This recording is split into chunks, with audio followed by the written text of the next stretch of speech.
Prat avec Dorasso. C'est par Mavouba, le capitaine de la sélection espoir qui s'est brillamment qualifié pour l'Euro. L'autre jour contre l'Angleterre à Nancy. A fait faute sur Vikash Dorasso.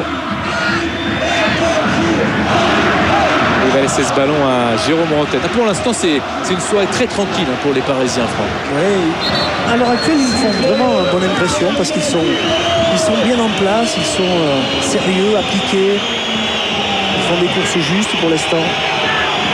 Monsieur Coué, il a un ami chez les Girondins, c'est Enrique qui le surveille particulièrement dans ses duels avec les attaquants parisiens. Roten s'est distribué, mais ça retombe sur une tête girondine. Il n'y a pas de hors-jeu. Oh, la tête de Yepes, c'est le but parisien sur cet attentisme de la défense girondine dont on vantait les mérites il y a quelques instants. Mario Yepes, le Colombien qui est venu de derrière pour marquer le but parisien. Il n'avait plus inscrit de but à l'extérieur depuis Paoletta à 3 le 21 août dernier. Et Yepes permet au Paris Saint-Germain de mener face à l'équipe de Ricardo 1-0. Yepes qui a déjà marqué un but contre Nantes et la saison passée. Ça conteste beaucoup là on demande des hors-jeu alors que Ricardo demande à ses joueurs lui de revenir dans le jeu. Oui, mais on va l'analyser. Je crois qu'Yepes il est complètement couvert. Ouais, c'est ce que dit l'arbitre. Voilà, vous voyez, il y a un hors-jeu passif, complètement passif, qui n'a rien à voir avec le jeu. Et Yepes n'est pas hors-jeu. C'est un cas d'école. Non, il n'est pas hors-jeu. Il est sur la même ligne. Au plus, il serait sur la même ligne. De toute manière, il n'y aurait pas hors-jeu. C'est bien vu, je pense. En tout cas, on voit l'effet qu'il a donné peut-être involontairement au niveau de la balle, parce que placé où nous sommes placés, on a pensé un instant que la balle était dehors, et avec l'effet, elle a eu un effet rentrant, elle est revenue. À la joie des Parisiens, les contestations girondines avec Afanou et l'assesseur de Monsieur Coué. Pour le soutien de quelques partenaires, mieux démarqué peut-être Cissé. Le voilà, Cissé, il est servi. Il a protégé face à Mavouba. Dorasso est parti maintenant.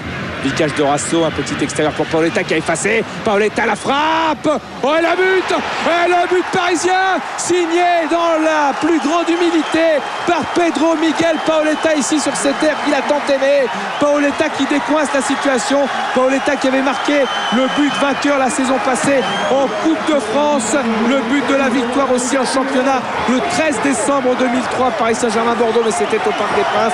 Et Paoletta qui marque un but capital et surtout son 8e de la saison. C'est plus que jamais le meilleur buteur du championnat. Quel but et quelle action parisienne, plein de collectifs, plein d'envie, plein de qualité aussi.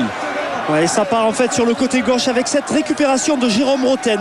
On sent il a envie d'aller de l'avant, il voit qu'il ne peut pas passer, il revient, il temporise, il garde la balle, il va la transmettre au milieu du terrain. Voilà, c'est Cissé qui prend la balle, qui la donne à Dorasso. Vikash, qu'est-ce qu'il fait? Eh bien, comme en première période justement, il provoque ce bon ballon avec un superbe contrôle de la part de Paoletta, et cette balle, cette frappe du pied droit enroulée.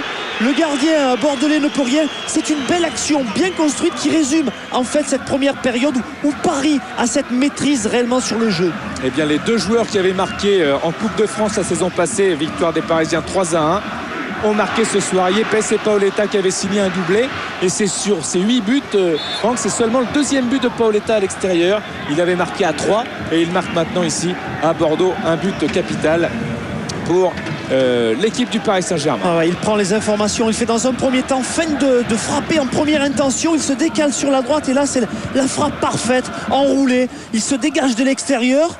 Et là on enroule et on va chercher un ballon difficile. En fait c'est un ballon qui plonge et qui vient mourir pas au ras du poteau, mais qui tape le sol d'abord. On a vu Ulrich Ramé tenter vainement d'aller intercepter ce ballon.